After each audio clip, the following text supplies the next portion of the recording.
Hey, back again is the Greenlight NYC crew, the ultimate podcast. Been doing it before y'all think about doing it. We was already doing that. And you know what we do?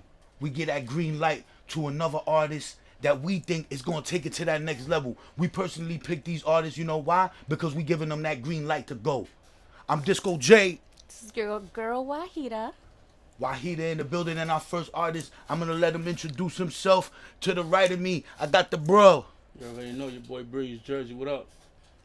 Breeze, you from Jersey. I was thinking Washington Heights in my mind. I don't know why I was getting that vibe. Nah, I was born in Harlem, family in the Bronx, but I was raised in Jersey for most of my life. So I'm a tri-state nigga. Yeah. So, big difference. Bronx, Harlem, Jersey. You ain't never going back to the Bronx. Nah. You ain't never. Why? What you mean? Let's talk. It's too many niggas getting knocked down right now. Let's talk about the state of the streets. And as honest to God, there's a lot of shootings, a lot of killings, a lot of things going on in the streets. And how do you feel about that? It's damn. I don't even know how to explain it. At the end of the day, it's post-pandemic. A lot of people fucked up. A lot of niggas was inside for a long time. A lot of niggas was beefing, so now everybody outside, everybody seeing each other. It's lights out. They catch you slipping, it's over. So you thinking that it's more that people are doing grimy stuff while it was a pandemic, thinking that nobody was gonna see them again, and now everybody's outside. That's part of the problem. I feel that way. Like a lot of niggas thought like niggas wasn't gonna see each other. Put everybody outside now. So now you're gonna have to answer to all that shit you was popping. Now you're being held accountable. Now you being held accountable for the shit you was doing when nobody was outside. And a lot of people was fucked up. Pandemic fucked up a lot of people, so now niggas is outside trying to get money. Yeah. You can't get no money, how else? Niggas about to stick up and rob niggas, shoot niggas. Yeah, there was a huge economic downturn. Businesses lost so much money. You know, companies lost so much money. Businesses lost so much money. A Imagine lot of the niggas average, came up. Yeah. The You know money what I'm saying? flowed. Like, the money flowed in different directions. Yeah. If you wasn't in the wave, then you outside trying to get it back now. Yeah. But let's talk about you, your artist. Now, 201. Is that the area code? Yeah. That's the area code. I was trying to figure it out. I thought it was like 201st and Dykeman. Nah, I was like, yo, where's Shout this out to all guy my from? Dykeman niggas, but that's the area code Jersey. And then the videos that you shot. Let's talk about the video with Jim Jones. How did that come about? You just got him on the feature. You knew him. Nah, we got a lot of mutual people, like family members and shit like that, niggas on the street. So, with the whole Money Mitch theme is, you know, that's one of my top 3 favorite movies. So I put the song together, watching the movie type shit. So I shot the original one, and when it came down to the remix, it was like I need a historic Harlem figure on this song. So it was like, who was more to get? It had to be Jimmy. It had to be somebody from Dipset. I couldn't get the Jewels. I couldn't get the Cam at the time. So Jimmy fit the role. Yeah. You know what I'm saying? And he came through. He blessed me with the favor. Killed the track, and it's history.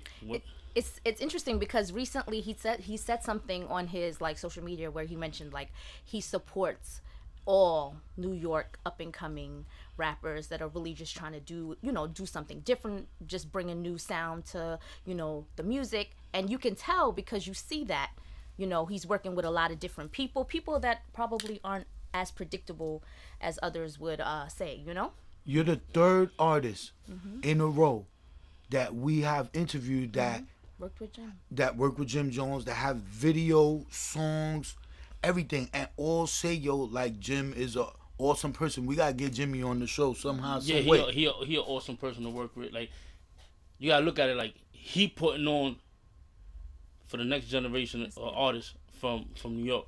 He like the ambassador. He like passing the torch. Yeah. To a lot of different artists and shit. So, in retrospect, it's respect to him.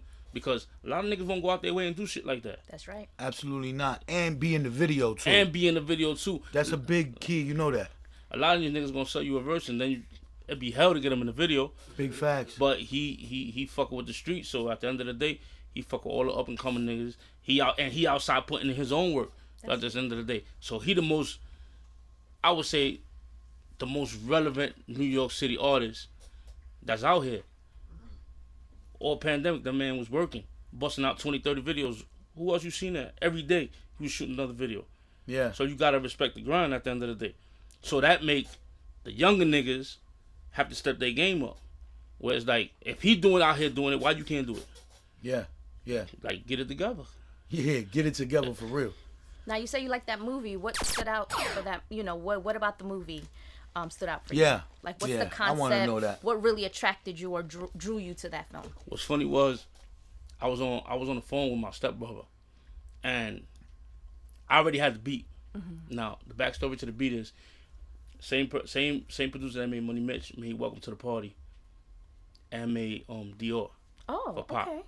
Okay. So I've had this beat since Welcome to the Party was already popping.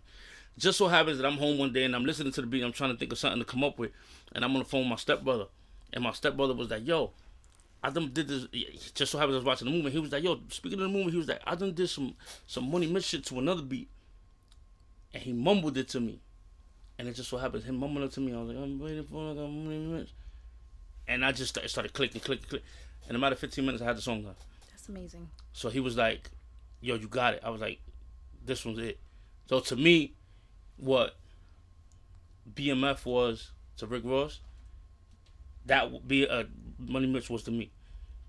So it's like to this day, it was like, you know, when you feel like you got that one song, Yeah. that was the one for me. Now that you got the one, what's next? Oh, I got a whole lineup of shit. You've been working through the pandemic? I worked the whole pandemic. I was outside the whole pandemic. I see you promoting a song or our video. I don't know. It's called GANGA. Yeah. It's coming out. What is it? A remix? Let's talk about that real quick. GANGA is pretty much my next single, which is Gangs in English. Yep. So it's a mixed record, English and Spanish or whatever. But the whole concept to the record is trying to unite all gangs. You look at it like, oh, Ganga, like you repping the one gang. No, your gang is your gang anywhere you at in the world. So it's pretty much a setup to the remix where I'm trying to get a Blood, a Crip, a King, a Vice on the remix. It's just the united of bringing everybody together. You know what I'm saying? Yeah. It's not so much like, oh, I'm a King, I'm a Blood, I'm a Crip. Like the negativity with the separation is trying to bring everybody together. So the one song is the setup to try to get the remix. So now, how attainable is that? It's pretty attainable. There's some challenges to it, but you think There's it can some happen? challenges to it, but I mean everything is workable. I mean 3/4 of the record is probably set up already. So it's Blood, a Crip, a Trini, King, and probably a Vice. So it's 5. So now, why is that important to you? Why? Because anywhere you go in the world is a gang. No matter where you touch, you gotta check in. At the end of the day, somebody runs somewhere where you at. Yup.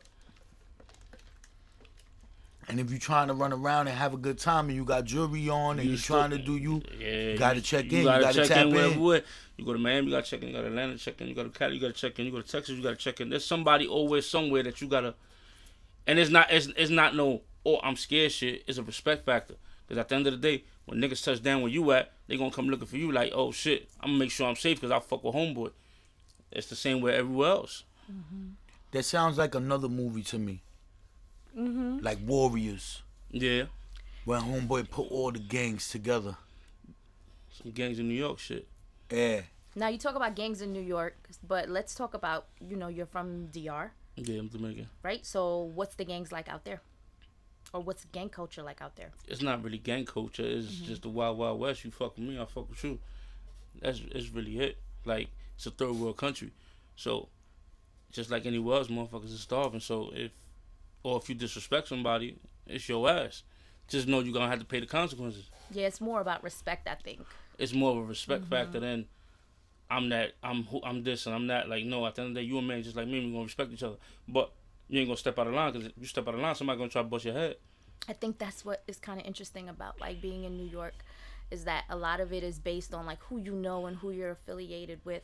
But like in other countries, especially like third world countries, it's really about respect. You could be the most like amazing wealthy person, and if you did someone dirty from the very bottom, they're just coming for you, and that's it. There's no questions asked.